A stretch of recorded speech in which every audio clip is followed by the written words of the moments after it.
एक बार फिर पीताम्बर परमाणु आचार्य महेश शर्मा सभी साधकों का हार्दिक स्वागत करता है। साधकों, मैं आशा करता हूं कि आप सभी ईश्वर की कृपा से कुशल पूर्वक होंगे। मेरे प्रिय बंधुओं, मेरे प्रिय साधकों, ये जो त्रिकाल विद्या की जो सिद्धि की है उसके द्वारा प्रश्नों के जो उत्तर दिए जाते हैं, मैं पहले भी एक वीडियो में बता चुका हूँ, फिर दोबारा इस वीडियो में बता रहा हूँ कि जो भी साधक पूछे वो अविश्वास ना करे। अगर उसे पूछना है तो श्रद्धा और भक्ति के द्वारा पूछे, अविश्वास ना करे। और अविश्वास उसे करना है तो जब करे कि मेरी बताई हुई बातें जाके गलत हो जाएं, तब अविश्वास करे। उससे पहले वो अविश्वास ना करे, क्योंकि अविश्वास करने का मतलब है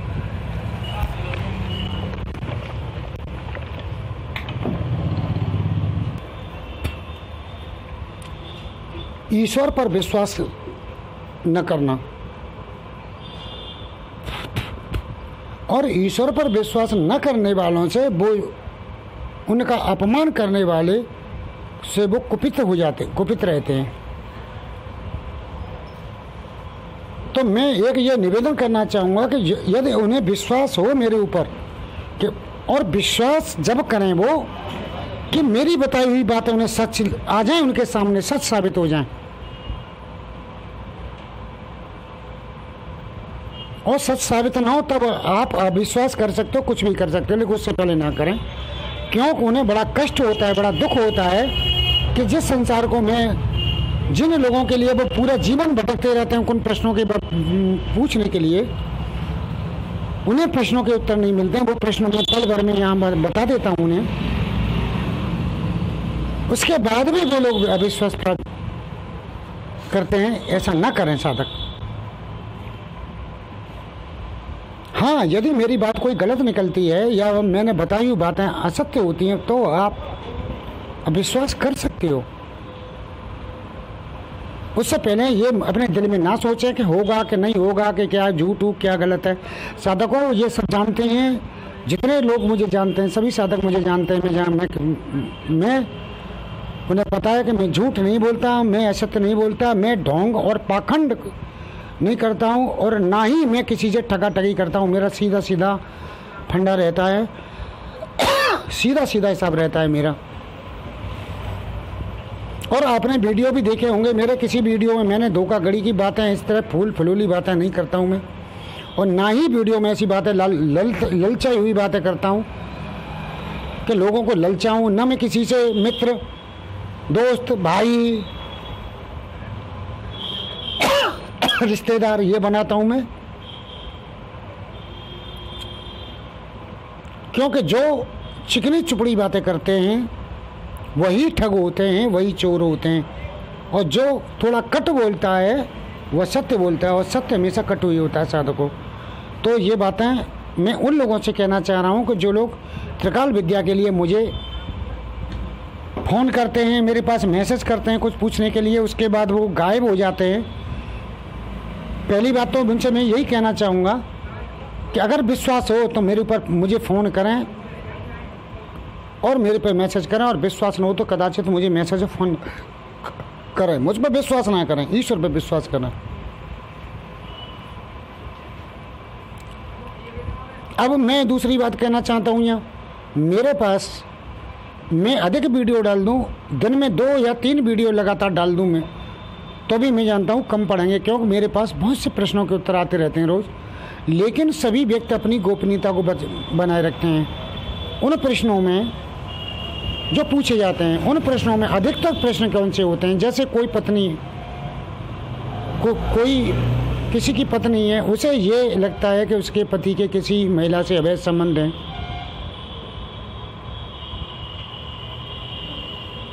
या किसी पति को ये लगते हैं कि मेरी पत्नी के या मेरी घरवाली को किसी से कोई गलत संबंध है। ये साधकों बहुत ही एक जो है शक की जो बीमारी है, बहुत ही भयंकर बीमारी होती है साधकों। इसमें जीवन परिवार के परिवार विखंडित हो जाते हैं, खंडित हो जाते हैं, और ये इतने बड़े मनमुटाव हो जाते हैं कि तलाक तक स्थिति पहुंच जाती है। मैं जब यहाँ बैठ के देखता हूँ, जब मेरे पास ये प्रश्न आते हैं तो मैं देखता हूँ, उनसे पूछता हूँ तो वो कहते हैं ऐसा कोई बात ही नहीं है। मेरे मान के चलिए मेरे पास 10 ऐसे केस आए जिनमें कोई बहन कहती है कि गुरुजी देख के बताओ ये देख के बताओ कि मेरे पति के किसी महिला से संबंध है।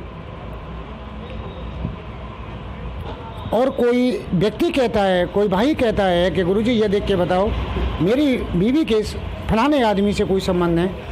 तो इसमें केवल 30% बातें ही सत्य निकलती हैं, बाकी 70% बातें झूठी। मतलब उनकी शक जो है 30% सही निकलती है इन केसों में। यानी 10 केसों में केवल 3% ही 3 लोग ऐसे केस निकलेंगे कि वो यहाँ सत्य होंगे, बाकी उनकी झूठ होते हैं वो।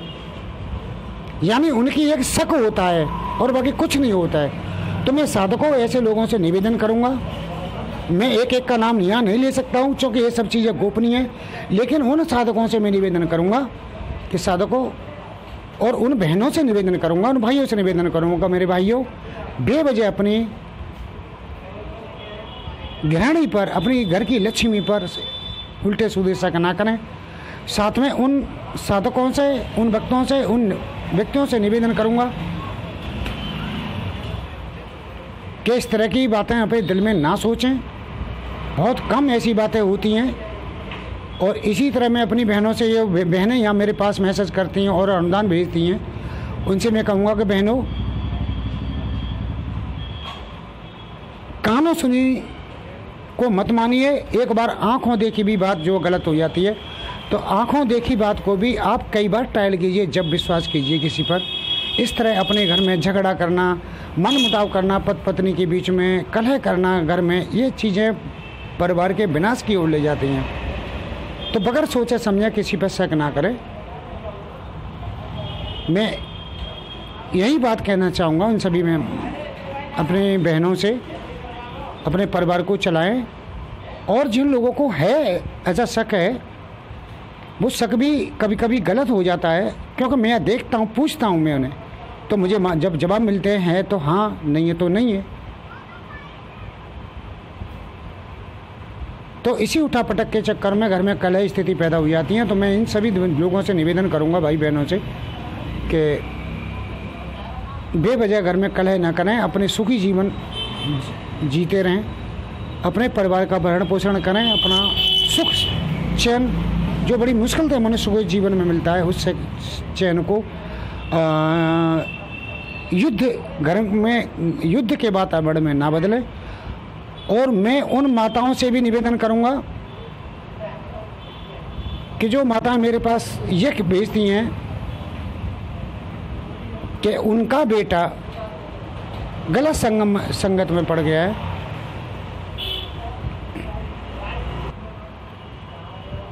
और गलत संगत में पड़ने से उनका जीवन बर्बाद होने जा रहा है। तो उन माताओं से, बहनों से मैं निवेदन करूंगा कि अपने बेटों को संभालें और उन पर विशेष ध्यान रखें, अपनी बेटियों पर विशेष ध्यान रखें। हमें अपनी जो हमारी सनातन संस्कृति है, हमारी सभ्यता है, उसे उन्हें याद दिलाएं। और अपने बेटों को श्रीमद् भागवत गीता पढ़ने को कहें, अपने पतियों को श्रीमद् भागवत गीता पढ़ने को कहें, खुद भी श्रीमद् भागवत गीता पढ़ें और अपनी बेटियों से भी पढ़ाएं, ताकि वो अपने को समझ सकें कि आखिर वो है कौन, और वो जो है गलत, उनके कदम गलत रास्ते पे न जाएं। वो अपने धर्म को समझें, अपने आप को समझें, ईश्वर को समझें, तो उनके कदम गलत रास्ते पे न जाएं। क्योंकि ज़माना ख़राब है।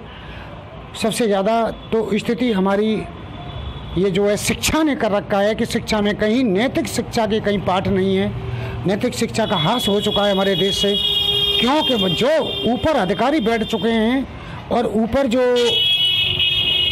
राज्य कर रहे हैं वो लोग ही ऐसे जाके बैठ गए हैं कि उन्होंने कभी नैतिक शिक्षा को पढ़ाई नहीं, नैतिक शिक्षा को देखा ही नहीं, और नैतिक शिक्षा जानते ही नहीं है क्या होती है।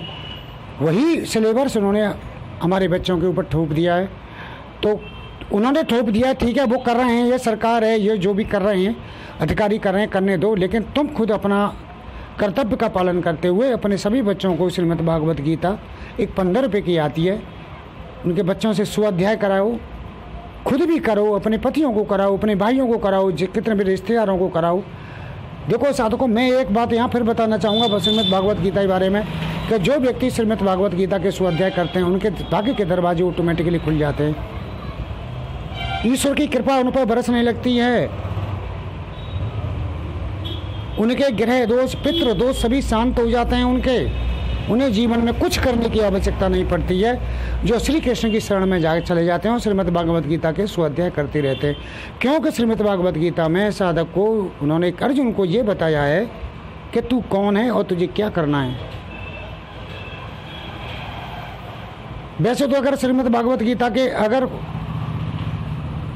उनका अनुवाद किया जाए और उनकी व्याख्या किया जाए तो अगर जितनी बार की जाएगी इतने ही अर्थ उसके अलग निकलते हैं। कोई भी अर्थ अब तक इस संसार में हमारे ऐसा कोई ऋषि मुनि और संत नहीं हुआ कि श्रीमद् भागवत गीता के एक ही अनुवाद को किया है। किसी ने कुछ अलग अनुवाद किया है, किसी ने अलग किया है, क्योंकि वो श्रीमद् भागवत गीता है ही ऐसी कि जितनी बार करोगे उतनी बार ही बुद्धि विवेक को खोलती है और ऊपर आगे बढ़ाती चली जाती है।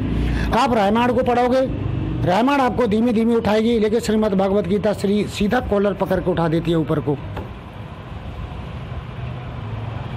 मैं यहाँ ये भी कहूँगा कि जो भी व्यक्ति साधना कर रहे हैं उनकी साधना नहीं होती है, वो श्रीमद् भागवत गीता के स्वाध्याय करना शुरू करते हैं और उसका मनन करें अपने अंदर। ये नहीं है कि प्राइमरी कक्षा में जैसे इमला पढ़ते हैं बच्चे इसी तरह इमला पढ़ना शुरू कर दिया, ऐसा नहीं है।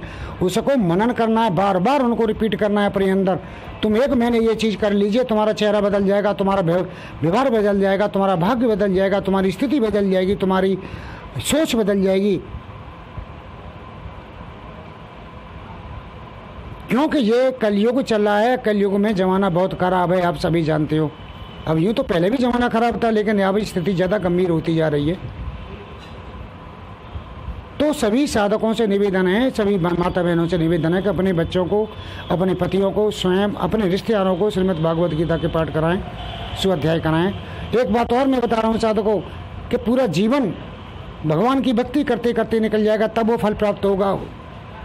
उसकी बराबरी फल अगर किसी को तुमने एक श्रीमद् भागवत गीता का स्वाध्याय करने के लिए प्रेरित कर दिया तो उसका फल उसी के बराबर ही होगा तुम्हें।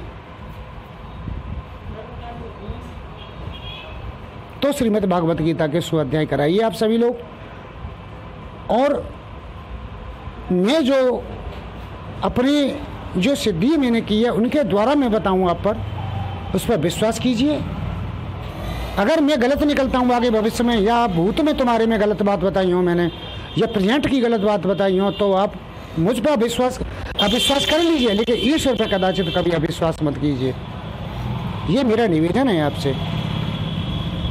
क्योंकि मेरे पास जो क्वेश्चन आते हैं वो गोपनीय आते हैं, वो पहले कहते हैं किसी को पता नहीं चले, हमारे बारे में वीडियो मत डालना। क्योंकि साधकों मैंने देखा है, मैं देख रहा हूँ कि हमारे यहाँ एक ऐसी स्थिति पैदा हो गई है कि महिला के कोई आदमी किसी से बात कर ले तो उनकी घरवाली बहन ये समझती है कि मेरे आदमी के किसी से संबंध है। अब है या नहीं है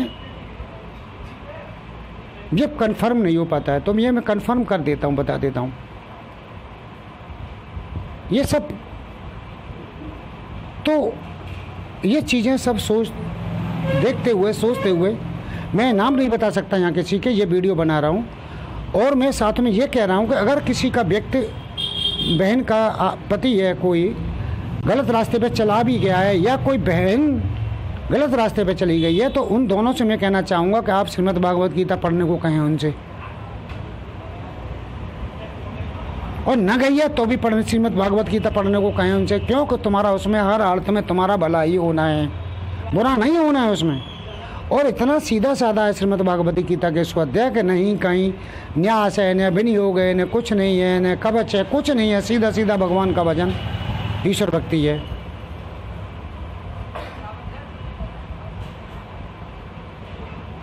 तो मैं अब ये वीडियो बंद करता हूँ, लंबा होता जा रहा है, बातें तो बहुत सी हैं करने के लिए। तो मैं उन सभी साधकों से, भाइयों बहनों से निवेदन करता हूँ कि जो मेरे पास क्वेश्चन आंसर भेजते हैं, मैं उनकी बातें गोपनीय रखता हूँ, मैं किसी के सामने नहीं कहता हूँ। और आगे भी भविष्य में मैं ये गोपनीय बनाए रखूँगा। और इसके बाद आगे भविष्य में अब कुछ दिन बाद ही तुम देखना समय नहीं मिलता है। ये ऐसी भविष्यवाणियाँ करूँगा मैं देश के लिए कि मैं रहूँ ना रहूँ, लेकिन मेरी भविष्यवाणियाँ लोगों को याद बनी रहेंगी। अगर यूट्यूब वाले अगर चैनलों को मेरे वीडियो को डिलीट न करेंगे तो। इसी के साथ मैं आपसे इसे विदा लेता हूँ। अगर मेरी बात अच्छी लगी हो, मेरा वीडियो अच्छा लगा हो तो चैनल को सब्सक्राइब जरूर करें, लाइक करें और अपने साथ में अधिक से अधिक तुम्हारे जो व्हाट्सएप ग्रुप हैं इसमें किसी वीडियो को मत करो, लेकिन इस वीडियो को आप अधिक से अधिक ग्रुप में शेयर करने की कृपा करें, ताकि आपके अगर 100 लोगों में से आपने 5 लोगों को भी श्रीमद् भागवत गीता के 100 अध्याय करने के लिए प्रेरित कर दिया तो ये समझ लो कि आपने बहुत बड़ा पुण्य का काम कर लिया। इसलिए नहीं कि मेरा वहाँ प्रचार होगा, इसलिए नहीं है, केवल अपने कल्याण के लिए करें। मुझे अपने प्रचार की चिंता नहीं है, मैं जैसा हूँ, जैसा ठीक हूँ। इसी के साथ मैं आपसे विदा लेता हूँ। अगर वीडियो अच्छा लगे तो सब्सक्राइब करें, लाइक करें और 1-2 कमेंट करके अवश्य बताएं, जिससे मैं आपको अच्छे वीडियो आगे देता रहूँ। इसी के साथ आपसे विदा लेता हूँ। जय श्री कृष्ण, जय श्री कृष्ण, जय श्री कृष्ण, जय गुरुदेव।